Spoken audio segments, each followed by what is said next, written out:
Assalamualaikum warahmatullahi wabarakatuh. Sahabat sekalian, bertemu kembali dengan saya, Dr. Yan. Hari ini kita kembali kedatangan tamu. Nah, tamu istimewa kali ini adalah Dr. Ega, seorang ahli penyakit dalam. Assalamualaikum Dr. Ega. Waalaikumsalam, Dokter. Apa kabar, Dok? Alhamdulillah sehat, Dokter. Iya, saya senang sekali ini Dr. Ega bahwa kita bisa podcast bareng untuk sharing, semoga hal-hal yang kita diskusikan memberikan manfaat buat viewer kita. Sahabat sekalian, hari ini kita membahas satu topik, yaitu kaitan antara masalah di keganasan kanker dengan diabetes mellitus atau kencing manis. Pada saat saya melakukan perawatan ke pasien, misalnya sedang kita bahas terkait dengan kemoterapi, pemberian obat kemoterapi, itu kadang-kadang saya temukan kadar gula darahnya tinggi.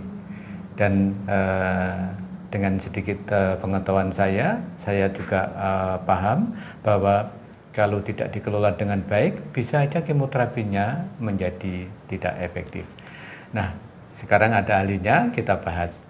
Dr. Ega, mungkin sebelum masuk ke topik yang utamanya, mungkin bisa dijelaskan ke viewer kita apa itu penyakit diabetes mellitus.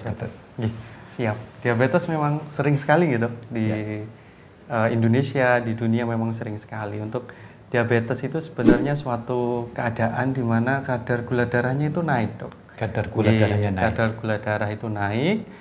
Kalau misalnya kita menggunakan gula darah sewaktu, yang biasanya kita langsung cek tanpa kita puasa, ceklik gitu. Niku, Dok. Nah, niku biasanya lebih dari 200. Kriterianya kalau kadar gula darah sesaat ya? Sesaat, sewaktu, itu jika lebih dari 200 itu bisa mengarah ke diabetes.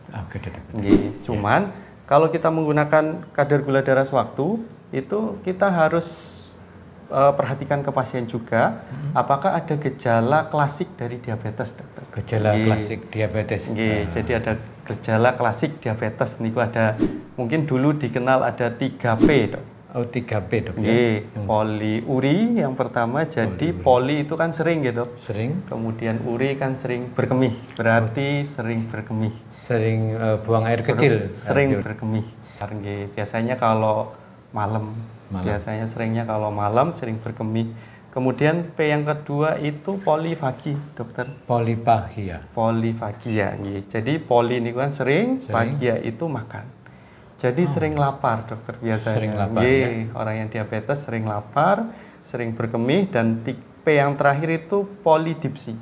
Polidipsi. Jadi sering haus, Dokter. Sering haus. Sering merasa haus. Sering merasa haus. Ya, jadi kalau misalnya ada 3 gejala itu ditambah gula darah sewaktunya lebih dari 200, nah itu berarti sudah mengarah ke penyakit gula. Jadi sahabat sekalian, ada hal menarik ini, gampang diingat.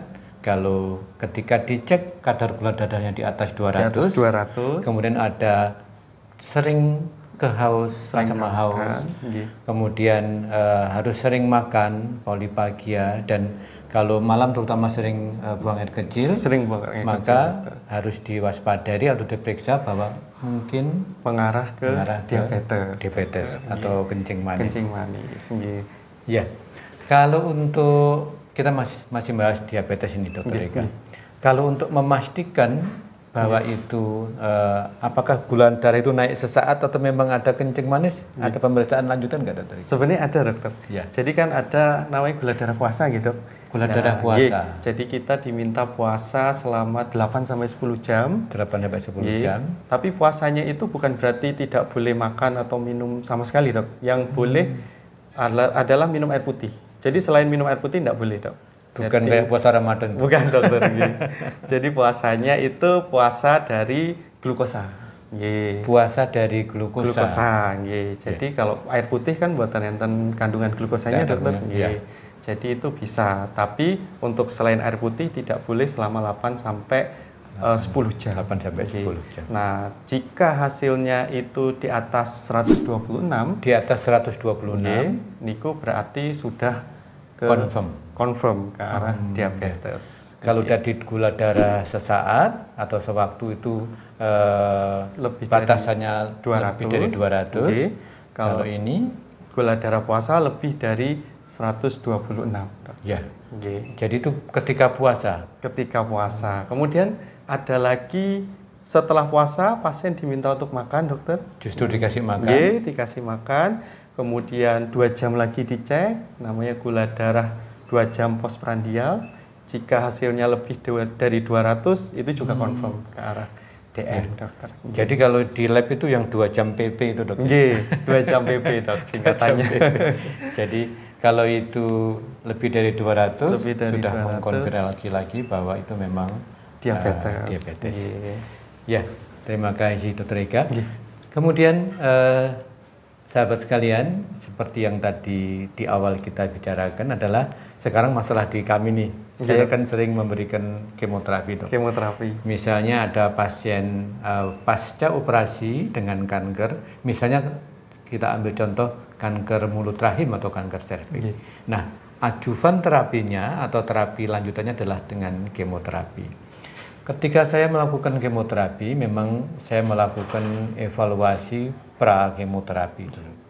Nah, salah satu selain misalnya skor fisiknya, fungsi liver, fungsi ginjal, juga adalah kadar gula darah.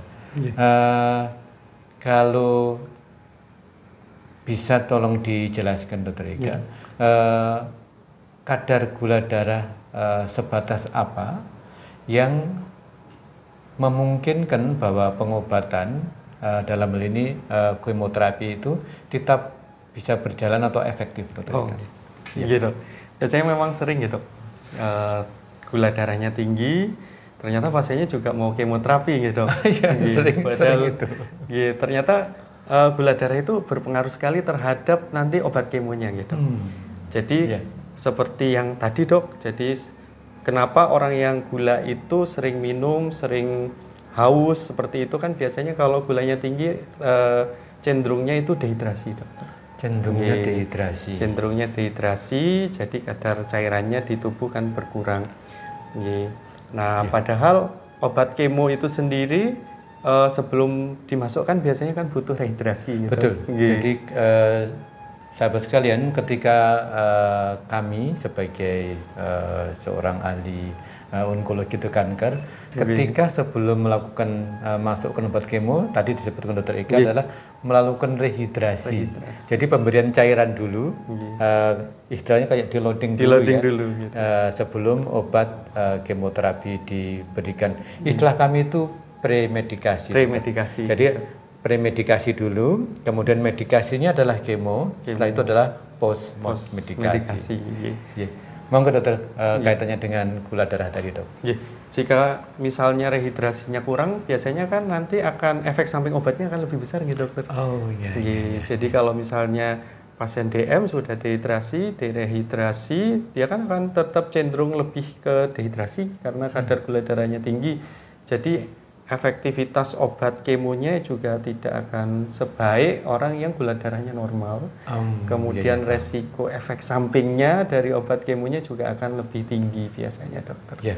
Jadi efek sampingnya menjadi lebih tinggi, lebih prominen ketika kadar gula darahnya tinggi. Mungkin ada hal lain lagi, dokter Eka?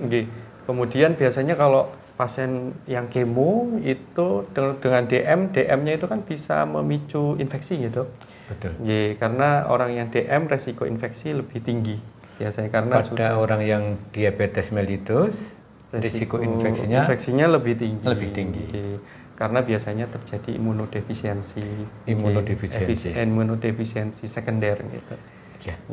Padahal pasien yang cancer itu resiko infeksi juga sudah tinggi gitu.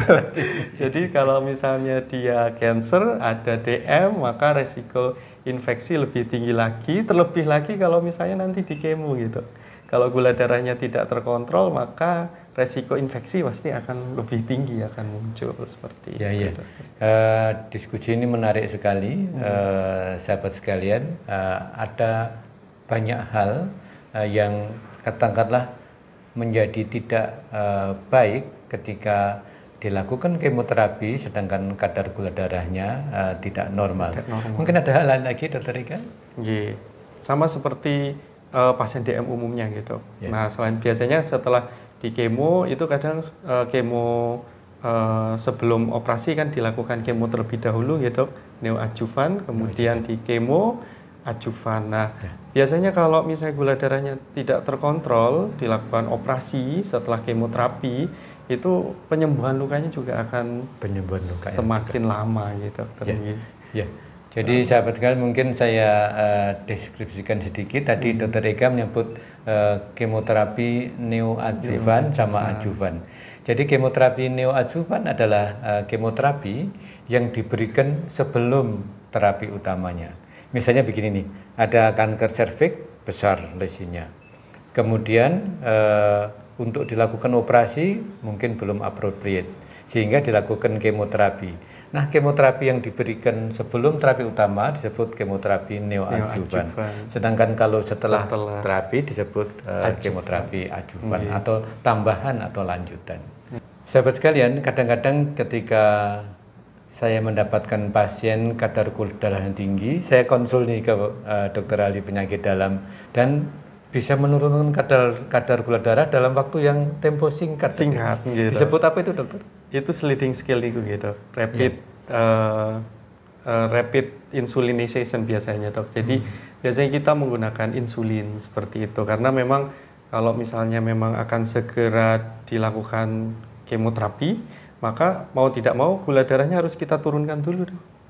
Nah, biasanya kita menggunakan insulin yang diinjeksikan yang disuntikkan seperti itu. Ya, jadi demikian sahabat sekalian diskusi kita terkait kaitan antara efektivitas pemberian kemoterapi pada seseorang yang menderita diabetes mellitus. Mungkin sebelum kita akhiri diskusi ini, Dokter Ika ada yang mau disampaikan nih, Dok? Karena begini, Dok. Ini tidak terkait dengan kanker. Pasien saya juga ada yang ketika menderita diabetes, gula darahnya normal, sudah nggak kontrol lagi. Gimana, Dok? Itu sulitnya gitu, Dok.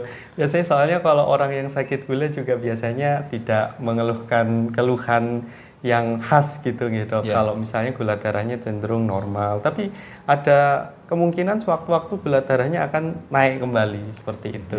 Jadi mungkin buat audiens kalian nanti kalau misalnya memang ada riwayat gula darah yang tinggi, sebaiknya kontrol untuk gula darahnya.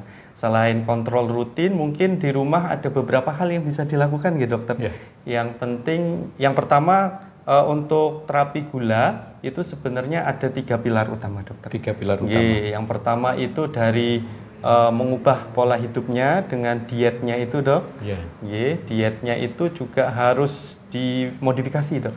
Dimodifikasi. Jadi, kalau bisa yang kadar makanan dengan kadar gula tinggi itu sebaiknya dihindari. Makanan kadar gula darah tinggi dihindari. Kemudian makanan dengan lemak jenuh tinggi, Dok. Karena itu gula itu hubungannya nanti sama komplikasinya itu ke penyakit jantung, kemudian stroke. Makanya dengan kondisi gula darahnya tinggi, kemudian makanan tinggi lemak, terjadi hiperlipidemi di dalam tubuh, nanti resiko terbentuk plak-plak di pembuluh darah akan semakin tinggi. Jadi makanan lemak jenuh tinggi juga harus dihindari, Dokter. Kemudian selain nutrisi, yang kedua aktivitas fisik, olahraga.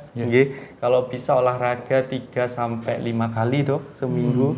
Tapi olahraganya jangan sepak bola atau badminton, Dok. Jadi olahraganya mungkin lebih ke olahraga yang aerobik, misalnya jogging, bersepeda, seperti itu, Dok. Kemudian yang ketiga, kalau misalnya 2 itu mboten saged mengatasi, ya berarti harus menggunakan obat. Nah, kalau obat berarti harus kontrol rutin gitu. Tapi meskipun yang tidak terkontrol atau yang bisa terkontrol dengan pola hidup, sebaiknya juga rutin kontrol. Karena kita tidak tahu komplikasi dari gula itu biasanya juga silent gitu. Tiba-tiba sudah muncul urium kreatinnya tinggi, terjadi gangguan ginjal. Gangguan ginjal. Gitu. Jadi sebaiknya selain kontrol rutin, itu 3 hal tadi itu harus diterapkan pada orang-orang yang sakit gula. Mungkin itu Dok pesannya. Ya, ini luar biasa nih, terima kasih Dr. Eka. Sahabat sekalian, menarik sekali diskusi kita hari ini. Semoga yang kita bahas memberikan pemahaman yang lebih baik. Sekali lagi terima kasih Dr. Eka. Siap, terima kasih. Demikian diskusi kita akhiri. Semoga dengan diskusi ini kita lebih paham bagaimana cara memahami mengobati diabetes mellitus dan apa hubungannya dengan kemoterapi. Demikian sahabat, take care, stay healthy, see you tomorrow.